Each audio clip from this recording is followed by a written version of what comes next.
Salut Alan, bienvenue sur le podcast des créateurs nomades. Je suis trop contente de t'avoir avec nous parce que là on est en Thaïlande et toi t'es au Japon. C'est ça, je suis à Tokyo. Trop cool, c'est franchement trop cool parce que quand on s'est rencontrés virtuellement, bah, t'étais à Paris et nous on était au Canada. Donc on fait le tour du monde ensemble mais pas forcément dans le même sens. Est-ce que tu pourrais te présenter en deux trois phrases, nous dire d'où tu viens, ce que tu fais dans la vie, quel âge tu as et voilà, grosso modo, dresse-nous ton portrait. Alors, je m'appelle Doucet Alan, j'ai 22 ans et je suis un ancien cuisinier qui maintenant est photographe culinaire pour des restaurants, pour de l'hôtellerie et qui a pour projet personnel de créer un livre qui, grosso modo, explique les produits qu'on ne connaît pas ou qu'on ne connaît très peu. Et du Voilà. coup, on va parler un petit peu de ton voyage au Japon et toutes tes péripéties. Mais juste avant, j'aimerais qu'on voit, on remonte dans le temps parce que ton parcours est assez vraiment très cool. Parce que tu t'es lancé, tu avais 18 ans, tu as créé ton entreprise à 18 ans et tu as rejoint le campus à 20 ans quand justement tu as eu envie de faire de la photo. À ce moment-là, dans ta vie, qu'est-ce qui se passait avant de rejoindre le campus? Où t'en étais? Qu'est-ce que tu faisais? Et qu'est-ce qui t'a dit que tu avais besoin, à un moment donné, de te lancer à ton compte et de rejoindre le campus? Et ben, quand je me suis lancé donc à 18 ans, comme tu l'as dit, j'étais donc toujours en tant qu'étudiant en cuisine. Donc, c'est ce qui me faisait vivre, en parenthèse. Et à 20 ans, quand j'ai fini mes études de cuisine, je me suis dit que la cuisine, bah, j'aimais ça, mais ce que j'aimais aussi, c'était voyager et la photo. Et je me suis dit ben, que ce que je voulais faire, ben, c'était ce que vous nous montriez sur votre chaîne YouTube il y a quelques années, ce qui est toujours le cas. Mais grosso modo, ce que je voulais faire, c'était voyager et montrer aux gens les choses qu'on ne connaît pas. Et c'est pour ça que je me suis lancé en tant qu'auto-entrepreneur, mais en photo. Ok, et du coup, tu t'es dit, bah, je vais rejoindre le campus comme ça, sur un coup de tête? Alors, le campus, à la base, le projet à la toute base, c'était d'avoir justement un bus jaune, justement comme vous, et de pouvoir parcourir le monde, mais juste parcourir. Et puis, j'ai vu que je pouvais développer et mon activité professionnelle et mon activité personnelle ensemble. Et je me suis dit que vous aviez une bonne énergie et que je voulais rejoindre votre groupe, votre équipage. Ok, et du coup, à ce moment-là dans ta vie, est-ce que tu avais des choses qui te bloquaient vis-à-vis de l'entrepreneuriat, où tu te sentais un peu perdu ou... Comment tu te sentais? Oui, à ce moment-là, j'étais très jeune, ce qui est entre parenthèses toujours le cas, mais j'étais très jeune au niveau du patronat et des entreprises. Je n'y connaissais absolument rien. Pour moi, tout ce qui rentrait dans ma société était pour ma poche et il n'y avait rien à redonner derrière. Et, et ce qui était compliqué, c'était aussi de gérer la pression, les clients, comment trouver des clients et autres. Moi, tu m'as impressionné la première fois qu'on s'est parlé parce que bah, tu avais 20 ans, tu nous avais dit ouais, j'ai créé ma société depuis 2 ans et tout, et puis j'ai envie de faire ça, et je veux faire ça, et puis à peine tu t'étais inscrit sur le campus que tu nous avais écrit que tu avais été voir plein de restaurants pour aller proposer pour faire des photos et tout, pour montrer ton portfolio. J'étais ok, Alan, c'est quelqu'un qui se bouge, il a pas froid aux yeux, il y va. Et t'as tellement pas froid aux yeux que à chaque fois que je te parle, tu nous annonces que t'es en Norvège ou que t'es au Japon ou que tu vas en Corée et que tu lances des trucs et t'avances de ouf. Donc est-ce que tu peux nous dire un petit peu là où est-ce que t'es? Qu'est-ce que tu fais et surtout qu'est-ce que t'as fait le mois dernier? Et comment t'en es arrivé à ça? Ça a été quoi les grandes étapes? Donc fais-nous un petit portrait de là ce que tu fais en ce moment, puis on va rétro-pédaler ensuite. Ok. Alors actuellement, je suis au Japon. J'ai rencontré un YouTuber qui fait de la photo justement et de la vidéo au Japon. Donc on a été à Kyoto et Nara pour justement prendre des photos de paysages entre autres et de nourriture. Et juste avant, j'étais en Corée pour des amis d'amis, donc un troisième cercle, pour de la photo de pizzeria en Corée, ce que j'ai vraiment apprécié. Et juste avant, j'étais avec une personne de l'équipage, notre équipage, qui était en Norvège. Les équipages sur le campus, c'est, parce que les auditeurs ne savent pas forcément, les équipages, c'est les membres du campus des créateurs nomades, donc qui est notre formation phare de ce qu'on fait dans la vie pour aider les créatifs à se lancer en indépendant. Les gens qui rejoignent le campus ont l'occasion d'être regroupés par petits groupes. On détermine qui on met avec qui sur des sessions de 6 semaines et vous vous retrouvez une fois par semaine. Et donc toi, tu as retrouvé une des membres de ton équipage en Norvège. C'est ça. En gros, elle m'a proposé euh, un jour comme ça de dire, bah, Alan, est-ce que tu serais tenté dans 5-6 jours de venir en Norvège? Ni une ni deux, j'ai pris mes affaires, mes clics, mes claques, et je suis arrivé en Norvège En moins d'une semaine, quoi. en moins d'une semaine. Elle m'aurait dit le lendemain, j'aurais quand même pris le billet. euh, Parce que ben, c'est quelqu'un que j'apprécie beaucoup. Et donc, on a passé 3 mois. Alors, j'ai passé 3 mois sur le site en cuisine et à faire de la photo. Donc, c'était très agréable. Et ben, à ce moment-là, c'était pas compliqué, mais j'avais du mal à trouver des clients. Et ce moment-là m'a fait donner un coup de souffle en me disant j'ai pu me poser, j'ai pu régler les problèmes que j'avais à régler et j'ai pu commencer à démarcher les clients que je voulais démarcher. Et c'est comme ça que justement j'ai trouvé mon travail en Corée. Donc en fait, c'est intéressant ce que tu dis, c'est qu'avant tu étais peut-être dans une mauvaise spirale et là le fait de partir donc euh, en Norvège, tu as retrouvé une forme de stabilité qui t'a permis en fait de souffler et de te dégager d'une situation qui n'était pas forcément positive. En gros, juste avant la Norvège, ben, c'est ce que j'expliquais juste avant, c'est que ben, je connaissais rien au patronat, je savais pas comment gérer comme ça. Et comme on en a souvent parlé, j'ai eu beaucoup de problèmes avec des clients qui ne me payent pas ou qui me payent très en retard ou qui disparaissent. Et ça, c'est parce qu'on t'a. Je te l'ai dit hors ligne, mais t'as pas appliqué un point qu'on a dit dans la formation. Mais là, c'est fini, tu fais plus ça. Non, maintenant je fais plus ça, je fais plus cette bêtise-là, mais il m'est arrivé parfois de signer des contrats sans les regarder ou autre et de me dire ça va, je lui fais confiance, il est cuisinier aussi. Non, non, non, non, non, non, non, non, non, non, non, ça c'est pas possible, Hélène. T'as pas le droit de faire ça. C'est pour Non. toi. Mais du coup, là, t'as appris de tes erreurs, donc c'est aussi formateur.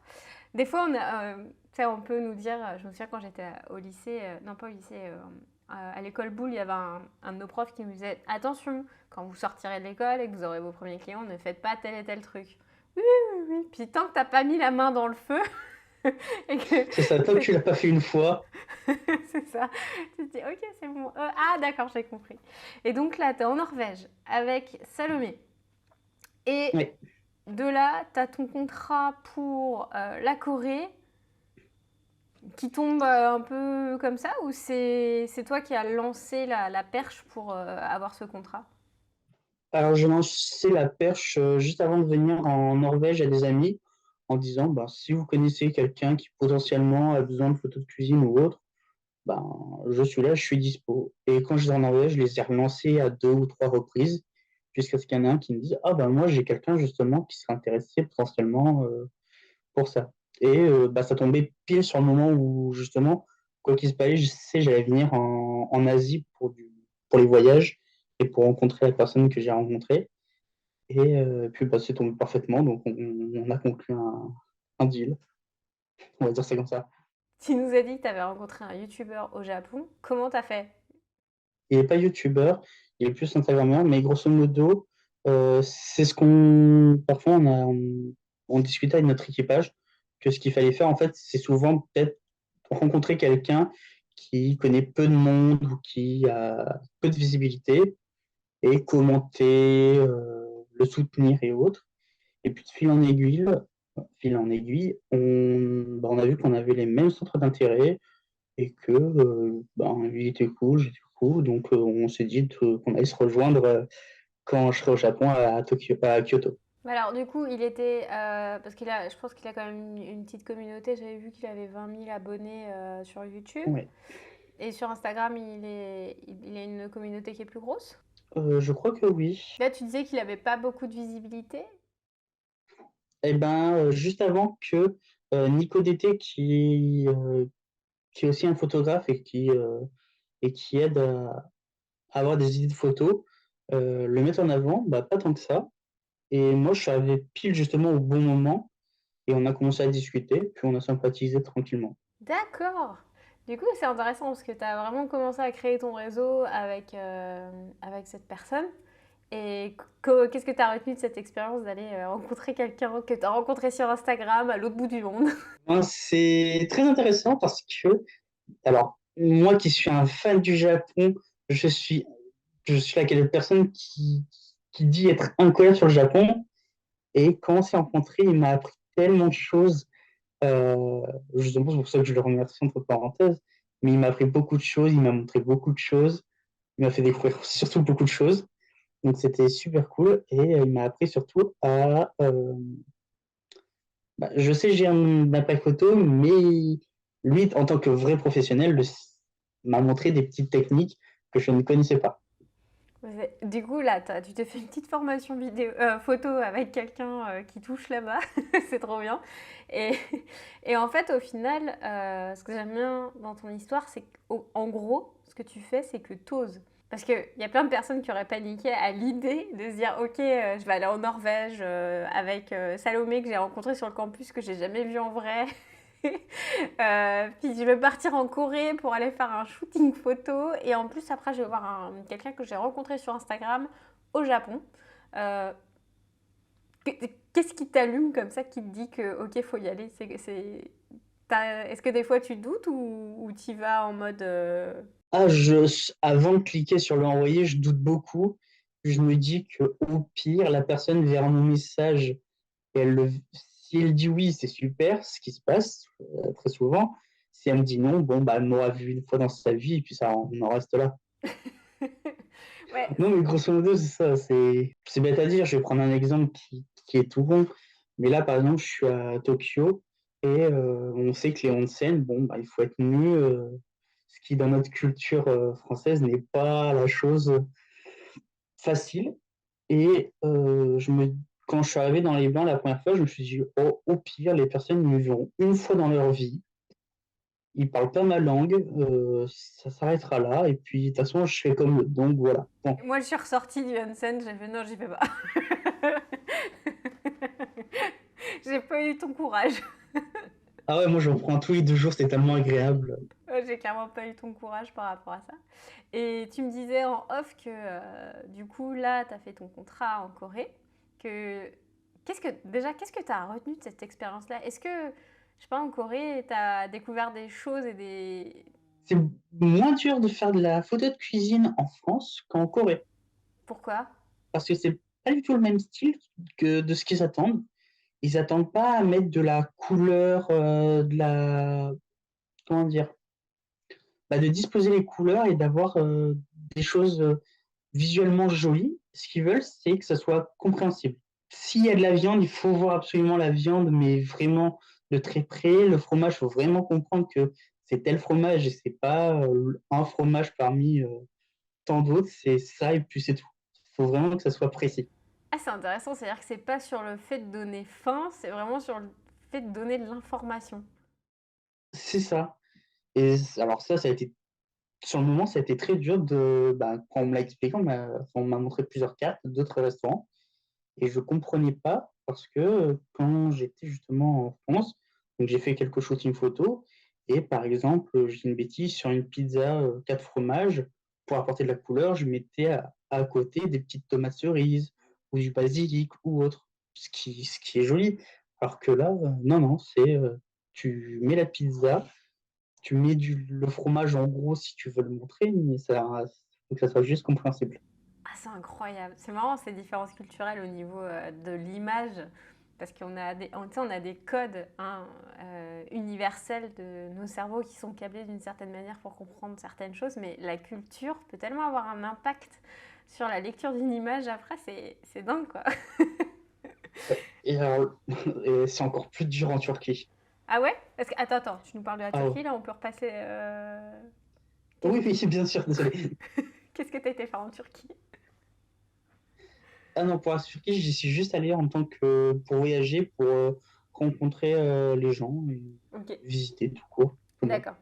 Ah, tu es en train de m'annoncer qu'en fait, tu es parti en Turquie, tu as eu un autre contrat, donc j'étais pas au courant. Ok. Et donc en Turquie, c'est quoi la différence? Ah bah ils ont tous la même carte. Ils s'embêtent pas. Il y a une seule photo nationale et ça s'arrête là. Ok, donc c'est pas l'endroit où il faut bosser quand tu es photographe culinaire. Non, malheureusement, c'est pas ce que j'ai retenu en tout cas. Excellent. Et tu me disais que là, après le Japon, qu'est-ce qui se passe? Alors là, juste après le Japon, donc je rentre dans quelques jours et ben, grâce à mes contacts que j'ai lancés donc quand j'étais en Norvège, j'ai eu d'autres contrats dans des pâtisseries asiatiques ou des restaurants justement coréens et japonais. Trop bien. Donc en fait, tu t'es spécialisé dans la photographie culinaire asiatique finalement. Ouais, C'est vraiment ton axe de communication principal. Tu vas sur c'est ça, la... c'est ce qui m'intéressait beaucoup et autres. Euh, J'exclus pas le fait de faire de la cuisine française, mais c'est moins ce qui m'attire. euh, Parce que malheureusement, sur tout ce qui est photo française et grande gastronomie, on est toujours dans, c'est quoi dire, mais dans l'ancien temps. Comme j'aime dire, moi, tous les plats aux sauces, tu sais, genre comment ça s'appelle? Ça rend... Ma pauvre maman, à chaque fois que je rentre en France, je lui brise sa créativité, mais les trucs, le bœuf bourguignon, tous ces plats-là, moi, je déteste ça. Le blanquette de veau. La blanquette de veau, c'est ça. C'est un truc que je déteste par-dessus tout, les plats comme ça.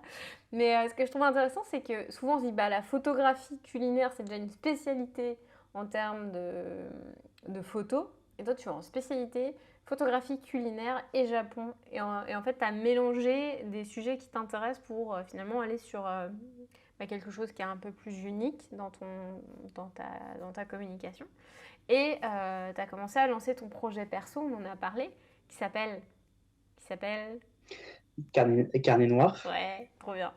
Et ce projet, est-ce que tu peux nous en parler un petit peu plus? Parce que dans le campus des créateurs nomades, on vous pousse à faire des projets perso, que maintenant je vais appeler des projets clés de voûte, parce qu'en fait, c'est des projets qui vous permettent vraiment, enfin, qui vous permettent de créer de la visibilité, d'appuyer vos compétences et de créer votre réseau. Donc toi, est-ce que tu peux nous dire comment tu fais ça? C'est quoi le... Comment dire? Déjà, comment t'es arrivé à cette idée? Et qu'est-ce que ça implique pour toi? Et ben en fait, c'est tout simple. J'ai un petit carnet noir que j'emmène tout le temps avec moi, que ça soit en cuisine, en voyage ou n'importe où. Et j'y marque tout ce que je peux découvrir en termes de restauration. Comme je vais dire un exemple que je donne souvent, c'est les haricots azuki, qui sont pour nous, grosso modo, des haricots rouges, mais au Japon, qui sont des haricots rouges, oui, mais sucrés, et qui servent justement à faire de la pâte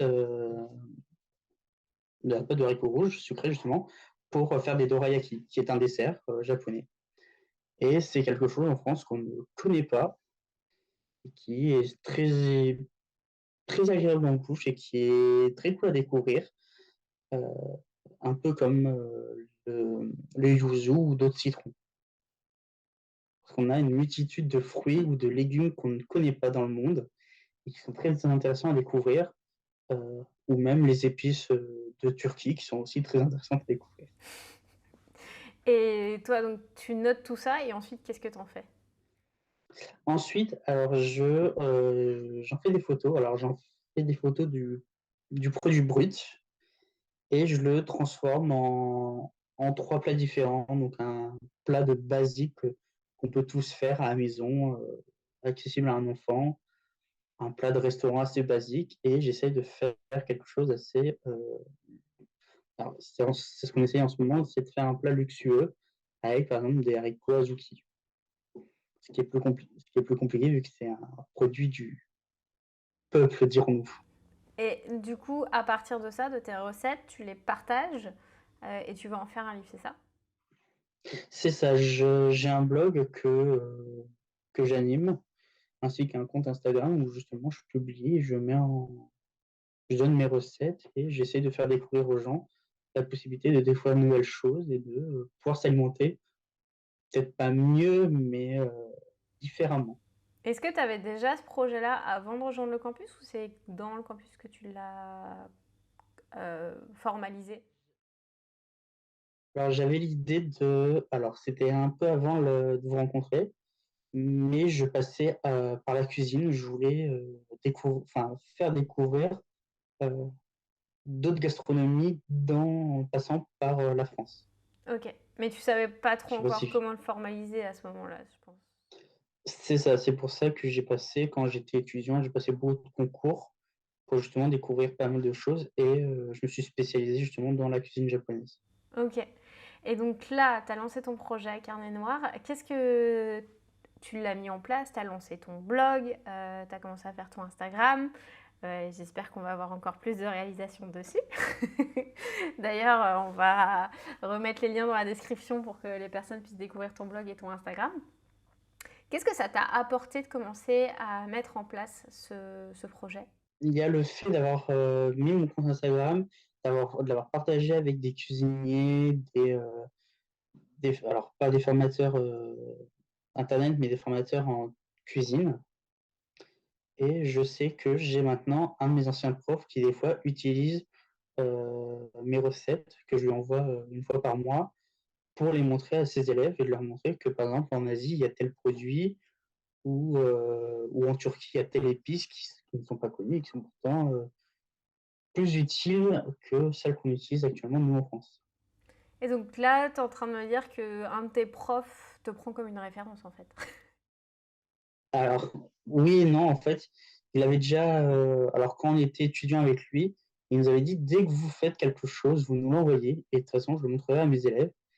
Et bah, je suis celui qui communique, je pense, le plus avec lui parce que, ben, maintenant, grâce à mon travail, j'arrive à voyager beaucoup plus, j'arrive à découvrir pas mal de choses et plus je rencontre de monde, plus je rencontre de produits, inconnus.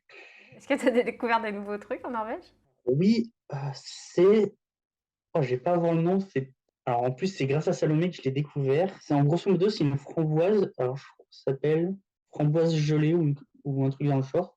Donc grosso modo, c'est une framboise orange qui ne pousse que dans les endroits froids, donc justement en Norvège, où je me suis quand même renseigné, et ça pousse aussi beaucoup en Russie. Donc c'est quelque chose que je ne connaissais pas et qui, après l'avoir goûté, est quelque chose que j'adore.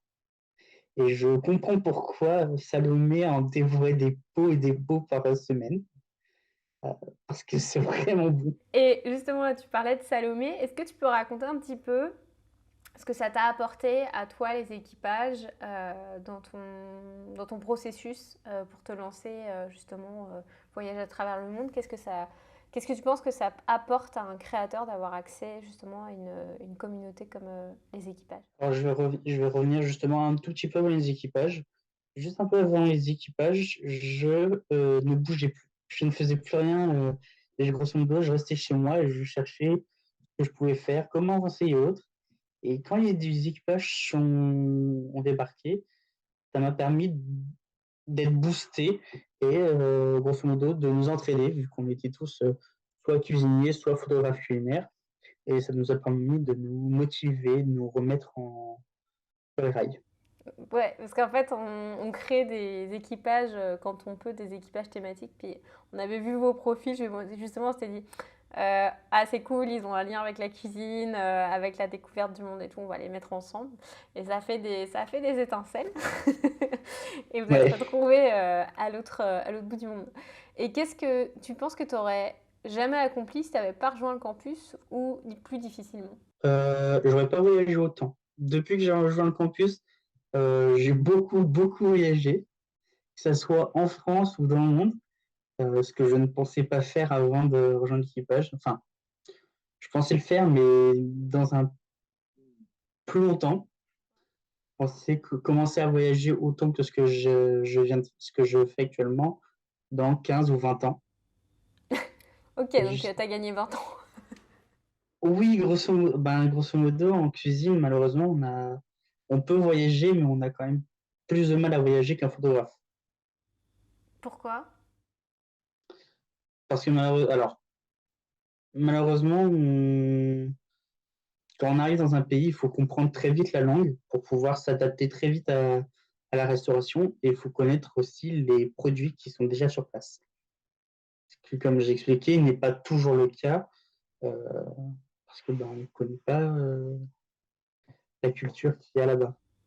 Ah ouais, je comprends. En fait, tu as vraiment une barrière culturelle qui te bloque. Ou tu travailles pour des cuisines françaises. C'est ça, c'est ce que je comptais à un moment donné faire quand j'étais en Norvège. J'avais envoyé justement à Ducasse Japon, mon CV. Et donc voilà. D'accord, donc en gros, là, ce qui est cool, c'est que toi, tu as deux cartouches.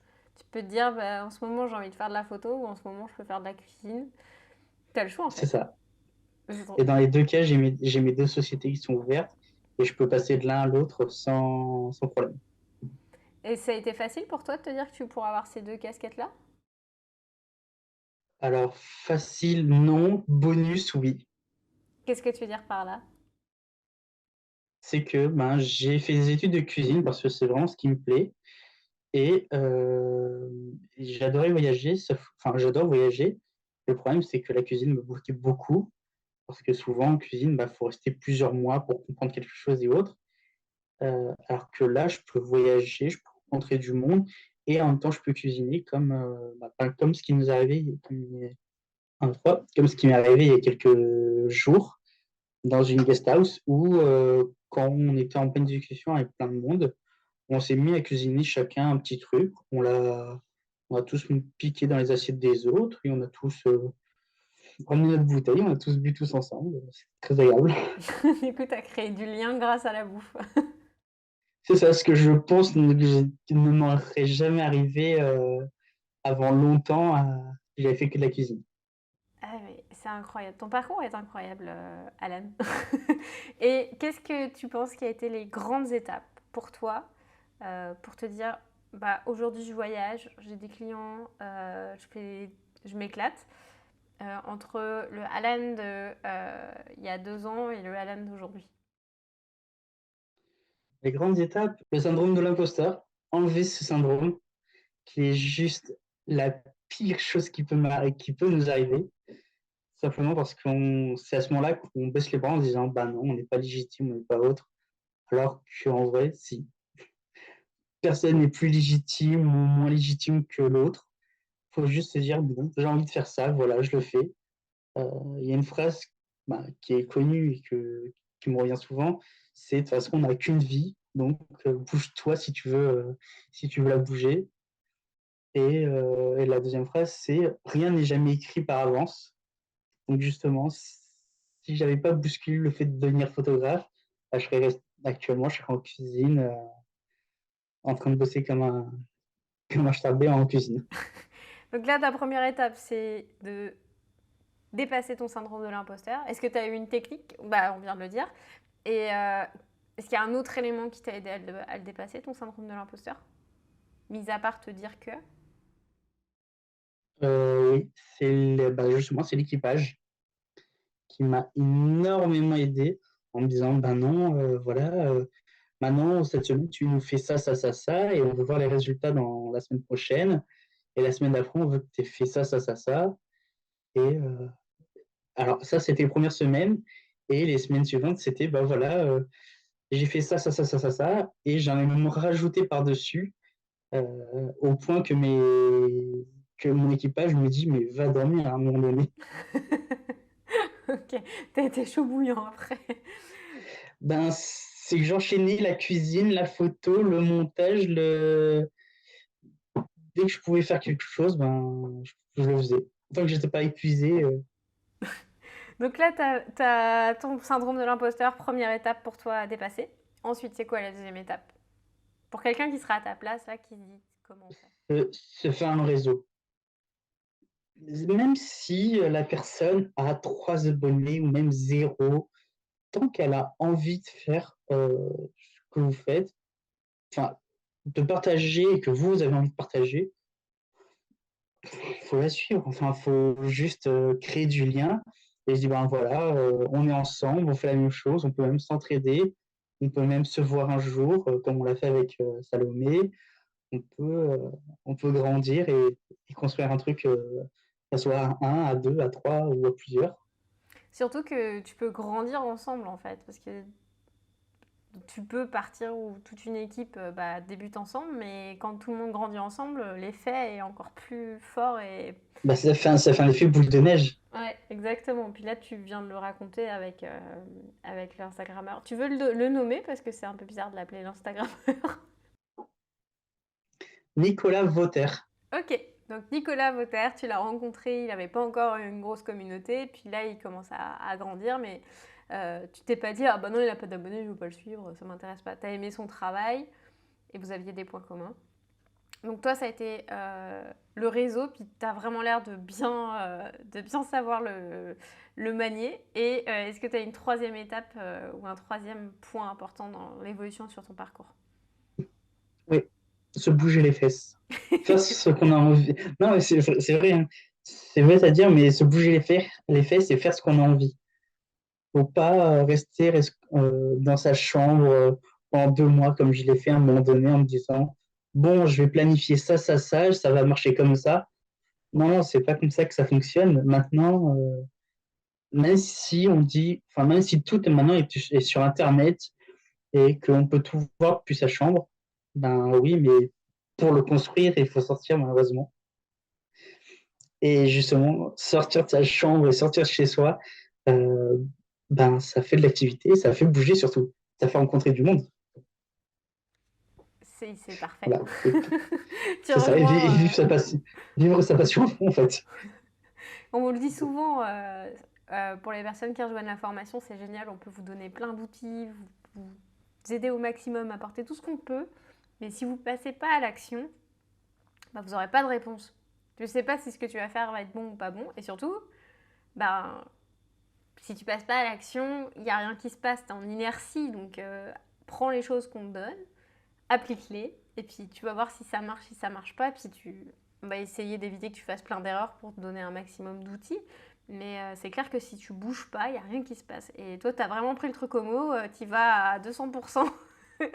Et toi, tu vas jusqu'au Japon. Ce qui est très simple et très bête d'un autre côté, c'est que même si vous avez deux personnes qui vous suivent, c'est deux personnes qui s'intéressent à vous et qui peuvent vous encourager.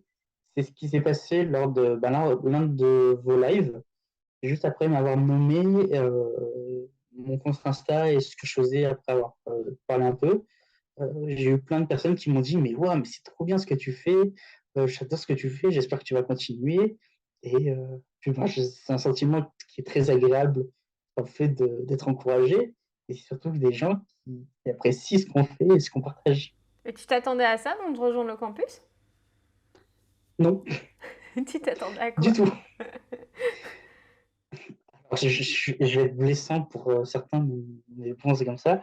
Je m'attendais à une formation banale en me disant, voilà votre livret, lisez-le, bonne journée. Et finalement, c'est quoi? Et ben finalement, c'est voilà si votre livret. Ah, attendez, je vous rajoute vos vidéos. Ah, je vous rajoute des gens qui vous comprennent et qui sont totalement d'accord avec vous. Ah, au fait, j'ai oublié de vous dire, il faut qu'on s'appelle pour que je vous booste. Ah, faut que. Non, il y a tellement de choses à faire. C'est monstrueux. Il y a tellement de gens à rencontrer. Il y a tellement de discussions à avoir différentes. Trop cool. Est-ce que tu as envie de partager un conseil, on a nommé plusieurs là, à quelqu'un qui t'écouterait et qui te dirait, ben, j'arrive pas à me lancer ou j'aimerais bien me lancer, mais j'ose pas faire une reconversion, parce que toi, tu as fait une reconversion. Est-ce que tu aimerais lui suggérer quelque chose? Hum, c'est bête à dire parce que malheureusement, c'est un conseil que j'ai pas suivi au début, mais grosso modo, c'est si tu as le temps de sortir ton téléphone ou de jouer aux jeux vidéo, c'est que tu as le temps de te lancer dans ton activité. Ah, c'est bon ça, j'aime beaucoup. J'aime beaucoup. Donc en fait, range ton téléphone et lance-toi en fait. Il y a Ben, rien de tel. grosso modo, je l'ai compris dans je crois, c'est pas dans le isekai, c'est dans le tableau des choses à faire très vite, enfin en priorité, les choses importantes et choses moins importantes et pas prioritaires du tout. Et très souvent, ce qu'on met dans les trucs pas prioritaires et l'autre, c'est jouer aux jeux vidéo, regarder la télé et regarder son téléphone. Ouais, ça, c'est ce que vous voyez au module organisation. Ouais. Ah, c'est bien, ça t'a fait une petite lumière. C'est une. Bah, je me suis dit, bah oui, en fait, si je coupe mon téléphone et que je coupe mon ordi, ma console et l'autre, bah oui, en fait, j'avance beaucoup plus vite. Est-ce que ça te manque? La console et les jeux vidéo et l'autre, Ouais, non. c'est vrai. Est-ce que tu pensais que ça allait te manquer ou pas? Ça a été très dur au début. Ah, donc t'as fait un petit sevrage. C'est ça, bah, en fait, le problème, c'est que malheureusement, c'est qu'en tant que cuisinier, déjà à la base, j'avais de moins en moins de potes qui pouvaient jouer ou alors y jouer à 3 ou 4 heures du matin, ce que je pouvais plus faire à ce moment-là. Et surtout, j'avais plus envie de jouer, en fait. J'avais un moment donné où j'avais plus envie. Je voulais juste lancer mon activité et me bouger les fesses. Donc en fait, ça a été un processus logique pour toi dans ta, comment dire, ouais, dans ton évolution. Le jeu vidéo, ça devenait de moins en moins important et finalement, le Switch s'est quand même bien passé. Ouais. Est-ce que tu penses que ça Alors, aurait été aussi facile si tu jouais encore avec tes potes?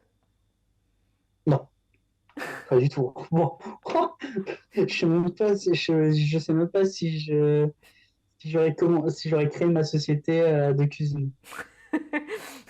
Bon, alors, c'est bien, tu as eu la transition qui t'a permis de te dire, ok, c'est bon, je vais faire un... Et entre le fait de jouer et le fait de voyager et d'aller rencontrer des gens que tu connais pas du tout, est-ce que tu as... Parce que j'ai joué aux jeux vidéo, mais jamais en ligne, en fait, vraiment. Donc, j'ai pas eu ce sentiment de communauté de jeux en ligne. Cela dit, j'ai eu pas mal de potes en ligne. Mais est-ce que pour toi, c'est quelque chose de différent, ce type de rencontre?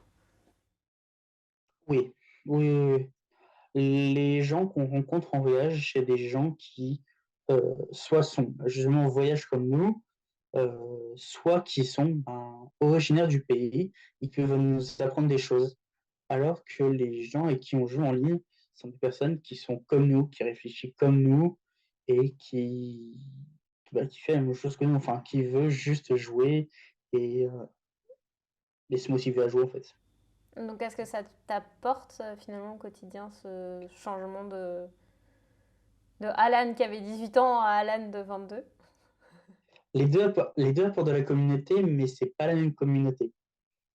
Il y a une communauté qui t'apprend quelque chose et une communauté où tu es dans ton cocon, tu es dans la même bulle et ça s'arrête là. Il y a une différence. Ce que je vais dire va être un peu bizarre, mais grosso modo, il y a une différence entre les bulles de savon et les bulles de liquide vaisselle, qui sont les gens qu'on rencontre au voyage, c'est pas les mêmes bulles, donc c'est de nouvelles choses à apprendre, alors que quand on joue aux jeux vidéo, c'est les mêmes bulles, c'est le même savon, c'est la même, ça vient du même endroit. Ok, donc en fait, ce que tu veux dire, c'est que le fait que tu sois dans un autre contexte, avec des personnes en fait extérieures à ton univers, mais ça, en fait, ce que tu dis sur le jeu vidéo, c'est exactement la même chose que quand tu bosses dans la même boîte au quotidien avec les mêmes personnes C'est ça. qui sont dans le même schéma que toi. Euh, Bah, t'apprends pas des nouvelles choses par rapport à comment dire, à l'univers que tu connais. Donc, C'est ça. Alors, ça apporte pas grand-chose. bah, c'est pas que ça apporte pas grand-chose, c'est juste que par exemple, tu dois développer, j'imagine, les mêmes, peut-être des compétences autour des jeux vidéo ou autour d'un jeu ou autour de sujets que vous avez en commun, mais ça vient pas te chatouiller sur des trucs que tu connais pas. Il n'y a pas des effets waouh, attends, C'est j'étais pas au ça. courant. Et... C'est c'est ça. Par exemple, la semaine dernière, euh, j'étais à Beppu, qui est une ville où il n'y a que des onsen. C'est vraiment la ville des onsen. Et il n'y avait que des papinanis. Et même si ça a été compliqué de parler avec eux en anglais, on a discuté. Ils m'ont appris pas mal de choses sur les onsen. Enfin, je vais donner un exemple. Mais plus on est près de la mer, moins l'eau du onsen sera chaude. Plus on remonte dans la ville, plus l'eau sera chaude. Parce que justement, on se rapproche plus près du volcan. Ah, intéressant. Donc en fait, c'est vraiment C'est ça. En gros, ça te développe ta curiosité puis ta créativité. Mhm. J'aime bien ça, l'idée de dire que quand on est un créatif, tu as intérêt à voyager parce que ça va t'ouvrir des horizons. Enfin, Alors, un, intérêt à voyager, et deux, surtout ne pas prendre un hôtel. tu peux préciser ta pensée? Quand la première fois que je suis venu au Japon, j'avais pris un hôtel luxueux, j'étais dans mon petit cocon, je rentrais dans ma chambre, je sortais comme je voulais, mais j'intéressais à un 3. Je ne parlais pas avec, voilà, je ne parlais pas avec les gens. Alors que ben là, genre, je suis à 1 heure et demie de Tokyo. Le premier magasin est à une demi-heure à pied. C'est des petites maisons où tu es obligé de croiser 25 personnes avant de pouvoir être dans la rue. Tu es obligé de cuisiner avec tout le monde dans la même cuisine. Non, c'est très agréable. C'est une autre ambiance que d'être juste dans sa chambre d'hôtel. Ouais, t'as vraiment poussé pour aller rencontrer du monde finalement. Ouais. Non, c'est cool, c'est une bonne démarche pour pas être trop seul non plus quand tu voyages seul et encourager la créativité. Et c'est clair que quand tu voyages, je me souviens quand tu es arrivé là au début du tour du monde et qu'on est arrivé à Bangkok, j'avais travaillé pas mal sur des projets, des gros projets, de gros trucs au Canada. Et j'étais à Bangkok et j'étais en train de prendre des photos d'inspiration pour envoyer aux équipes que je connaissais là-bas en mode oh, ça c'est trop cool, vous pourriez vous en inspirer et tout. Ouais, mais ça, ils font ça différemment. C'est hyper intéressant de voir comment c'est transposé. Et je trouve que de voyager, c'est quand t'es un créatif, c'est hyper nourrissant. Et toi, pour la bouffe, ça doit être incroyable aussi. Et ce que tu disais sur la photo au démarrage du podcast était super, ouais, super enrichissant aussi de se dire, mais en fait, on voit pas tous les choses de la même manière. Et ça permet de.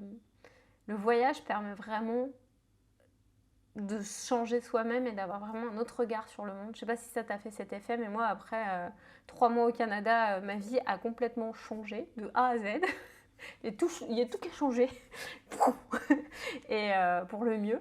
Et c'est clair que le voyage, c'est une nourriture incroyable pour un esprit créatif. Et surtout, infini, il y a toujours des choses à voir. Bah, c'est bête à dire, mais par exemple, aujourd'hui, je suis retourné à Akihabara. Ça doit être la 10e fois que j'y suis allé là, en un mois. Et à chaque fois, je prends la rue à droite, et je prends pas la ligne, enfin la rue principale, et je m'enfonce en me disant, à un moment donné, je vais peut-être tourner à gauche ou à droite, et je vais découvrir autre chose. Ce qui m'est arrivé il y a 2 jours. Mais j'ai trouvé un petit restaurant très sympa. Donc, il y a toujours des trucs à découvrir.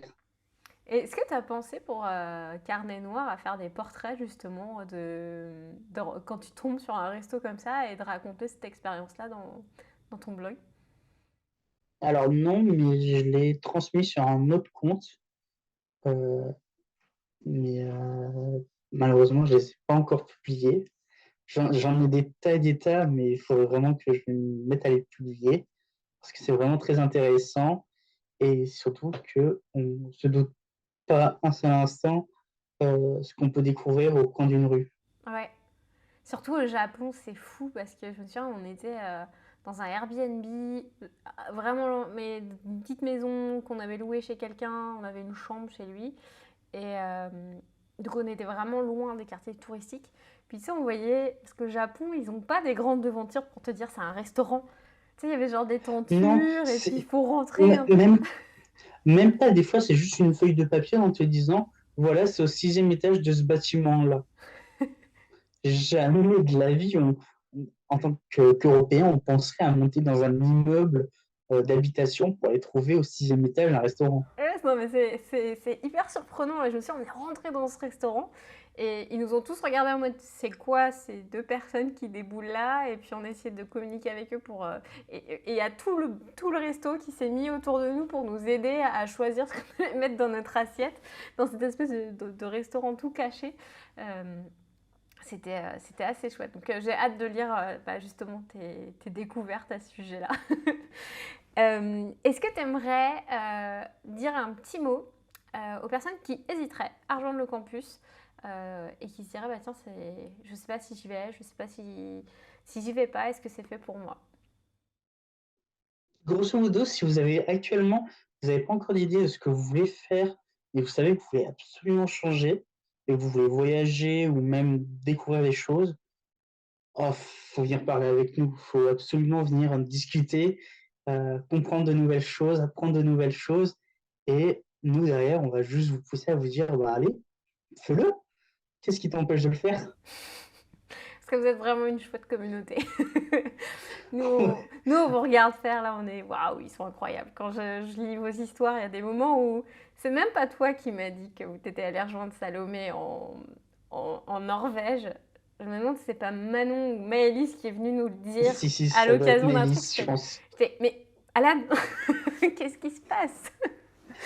Non, et puis surtout quand on discute, sur le campus, heu, je suppose que vous regardez, souvent vous devez être en mode: «Mais pourquoi?» Enfin, il y a des fois, je vois des trucs, je fais: «Mais ouais, il y en a un, il propose de faire ça ou qui demande de l'aide à un tel ou qui cherche quelqu'un pour ça». C'est vraiment encourageant. Ouais, il y a On se dit des contrats qui sont donnés aux uns aux autres où c'est assez chouette de voir. Vous vous faites confiance et vous vous entraidez. Vous êtes une communauté vraiment c'est soudée. ça, ou il y en a qui se font des vidéos entre eux ou des podcasts entre eux, c'est Ouais, aussi, ouais. super intéressant. Des croisements de projets. Moi, j'adore l'ambiance qu'il y a dans le campus. Ben, Alan, où est-ce que. Donc là, tu vas en France. Est-ce que tu as prévu d'autres choses là d'ici les mois qui viennent? Tu as d'autres destinations en tête, mais en même temps, avec toi, j'imagine qu'il va y avoir des surprises. Parce que tu vas. J'ai Non, l'impression que tu te fermes non, pas de porte. malheureusement, c'est ça, pour le moment, j'ai rien prévu. J'espère voyager quand même, en janvier, février, j'espère voyager encore un peu, et après l'année prochaine, je sais pas encore ce qui me réserve. Non, c'est ce qui est cool, c'est que, comme là pour la Norvège, d'une semaine à l'autre, je peux dire: «Bah, je débarque» ou «Je débarque pas». Trop cool. Je pense que tu vas avoir inspiré quelques personnes là derrière le podcast. Alors, c'est quoi le meilleur endroit où une personne qui a envie de découvrir ton travail ou qui a envie de communiquer avec toi, où est-ce qu'il peut te retrouver? Sur Carnet Noir, qui est moi justement mon compte Instagram où j'essaye de publier le plus quand j'ai pas trop de travail, et avec lesquels j'essaye de partager le plus possible. Super, donc carnet noir. Et on va vous mettre les liens dans la description. Donc vous pouvez envoyer un petit message à Alan pour lui dire que vous avez écouté son podcast, que ça vous a inspiré, ou aller liker ses photos. Et si vous connaissez quelqu'un qui a besoin de photographie de cuisine asiatique, vous pouvez contacter Alan. Il se déplace partout dans le monde. Est-ce que tu avais envie d'ajouter un petit truc sur la fin? Par exemple, partager une inspiration, une citation, quelque Alors chose qui c'est te pas une drive. inspiration, c'est peut-être un conseil, on va dire ça, je vais dire ça comme ça. C'est, grosso modo, si vous avez peur de changer à cause des regards des autres, de vos parents ou autres, n'y pensez pas en fait. Vos parents, quoi qu'il se passe, quoi que vous faites comme travail, comme aventure ou autre, quoi qu'il se passe, ils seront toujours fiers de vous, et j'ai eu de la chance avec mes parents qui me soutiennent dans tout ce que je fais. Même si j'ai pas toujours osé leur dire au début, que je voulais changer ou autre. Chaque fois, ils m'ont dit: «Non, mais si c'est ce que tu aimes, continue».